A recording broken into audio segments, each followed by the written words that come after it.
Olá a todos. Então, eu vou dar continuidade hoje sobre os símbolos sabianos dos antigos povos sabeus. Vou falar do grau 25 de Áries. Se você tem qualquer um dos seus planetas ou linhas das suas casas no grau 25 de Áries, esse vídeo então é para você. Eu vou dar a minha interpretação e confesso que deu um pouco de trabalho essa interpretação. Por quê? Porque existem duas maneiras de ler, existem duas maneiras, não de interpretar. Interpretar existem infinitas interpretações, né? Eu apenas vou dar a minha humilde interpretação. Mas numa questão de leitura e de entendimento do texto mesmo, existem duas maneiras, além daquela passagem mais curta que eu sempre dou no final. Mas vamos lá. Eu vou passar as duas em termos de interpretação de texto. Áries, 25 graus. Um cavaleiro, dando a impressão de força, monta um cavalo bravo, que mantém firmemente nas mãos. Ele olha com um ar de desprezo um ser mal formado, com os cabelos desordenados, montado sobre um carneiro que se esforça para jogá-lo no chão. O cavaleiro, ele dá uma impressão de força, Então é alguém que tem uma certa imponência, né, que tem uns atributos físicos de força. E que ele está montado num cavalo bravo, ou seja, ele está domando aquele cavalo, ele mantém firmemente aquelas rédeas nas mãos. E ele olha com um ar de desprezo um ser mal formado, que não se diz exatamente o que é, ou se é alguém que não tem algum membro, ou se é alguém que está de alguma maneira numa condição de inferioridade física, está montado sobre um carneiro. Agora, uma das interpretações é que o carneiro tenta jogar o ser mal formado no chão. A outra interpretação é que o carneiro tenta jogar o cavaleiro que está montado no cavalo no chão. Então, eu não consegui, na realidade, estabelecer um consenso entre se o carneiro, né, e o ser mal formado estão lá tentando jogar o cavaleiro, o cavaleiro forte com o cavalo bravo no chão. Está querendo derrubar o cavalo e o cavaleiro bravo, que está lá domando, ou se é o carneiro que está tentando jogar o ser mal formado no chão. Tá? Então, vamos levar em consideração a primeira hipótese, que o cavaleiro, ele está olhando com ar desdenhoso um ser cujo carneiro está tentando jogar no chão, um ser mal formado. Isso pode significar, nos dois casos, nas duas hipóteses, que há uma disparidade de força, né, entre um cavalo bravo e um carneiro bravo. O carneiro, ele, por si só, é um animal que ele não aceita ser montado. Isso aí é fato. Né? Ele não é um cavalo de ele não é um animal de montaria. Então, de qualquer maneira, o carneiro está bravo. E o ser mal formado, no qual o homem do cavalo olha com ar de desdém, é ele mesmo. Ou uma condição que ele já esteve, uma condição de uma inferioridade, ou que ele considera como uma inferioridade. Então, são duas facetas do mesmo homem que querem domar um animal. Né? O ser mal formado, ele quer domar o carneiro, e o homem com aparência de força segura fortemente as rédeas de um cavalo bravo. Então, existe ali um desejo de domar, um desejo de controlar alguma coisa, que pode estar nesse mesmo homem.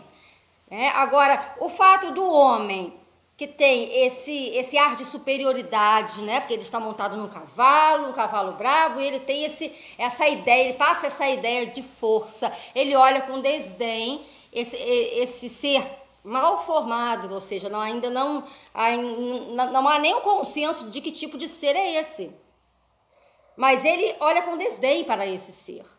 Ou seja porque ele está lutando com o carneiro que quer jogá-lo no chão, ou porque o próprio carneiro tenta derrubar o homem que está montado no cavalo. Então existem essas duas possibilidades.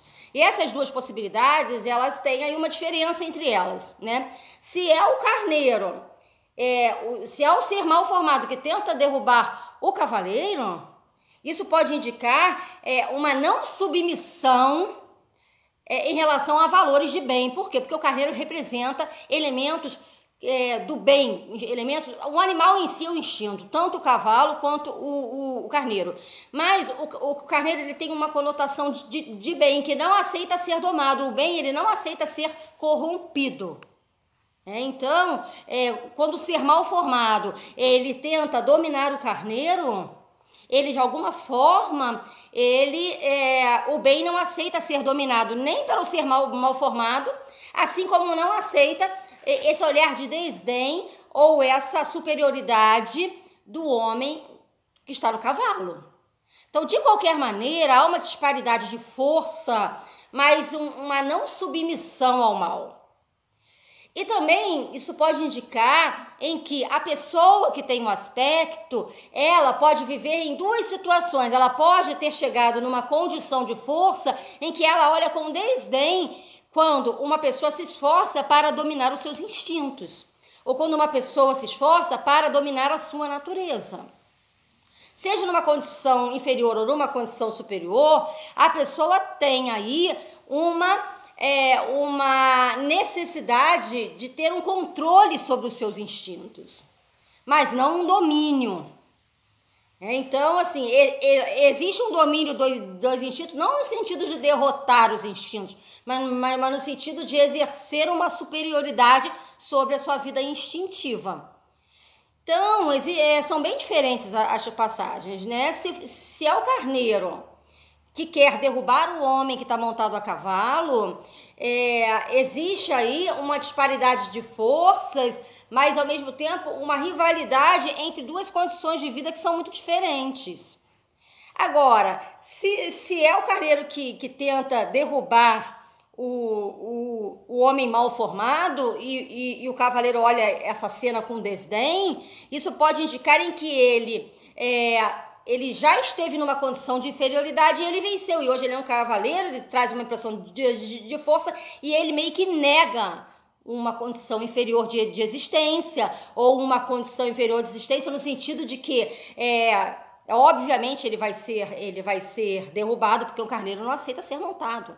Então ele olha no sentido de desdém, montar no carneiro. O carneiro está tentando derrubar essa criatura aí, né? E por isso que ele olha num sentido de desdém, que ele não está conseguindo domar sequer um carneiro, que não se pode domar.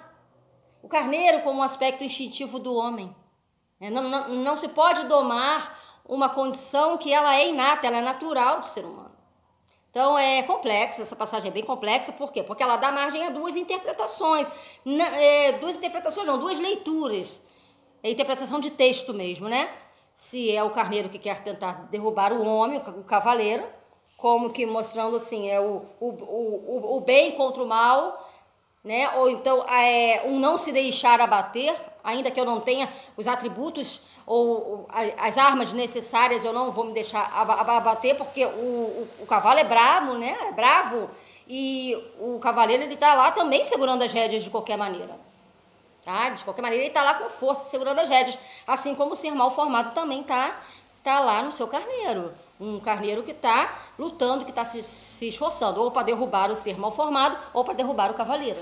Então, em ambas as interpretações, existe uma disparidade de força, mas o homem em condição superior, ele desdenha de uma condição inferior ou de um não preparo para a luta, no qual o homem mal formado, ele estaria de qualquer maneira despreparado para a luta, no sentido de que ele está equipado de um animal que não é de montaria e ele está sendo visto como um ser mal formado, que a gente na realidade não sabe nem do que se trata, mas que ao olhar do cavaleiro, ele tem desdém por esse ser. E a segunda passagem, que é sempre mais curta, eu normalmente não interpreto, um homem com cabelos eriçados e montado sobre um carneiro. Então, o homem com cabelos eriçados e montados sobre um carneiro seria o ser mal formado da passagem anterior, mas aqui já é colocado como um homem, como alguém que pensa, alguém que tem toda uma estrutura, é alguém que de fato é um ser humano, né? Porque na primeira passagem, esse ser mal formado a gente não sabe o que é. Pode até fazer alusão a um homem que tem deficiências, né? Aí sim seria um homem, né? Mas não deixa claro a passagem, por isso é tão difícil de interpretar. Mas a segunda passagem a gente já diz que é um homem de cabelos eriçados e montado sobre um carneiro. Bom, então a razão, né, dominando o instinto, mas ainda assim mesmo reconhecendo esse instinto. Então, um abraço a todos.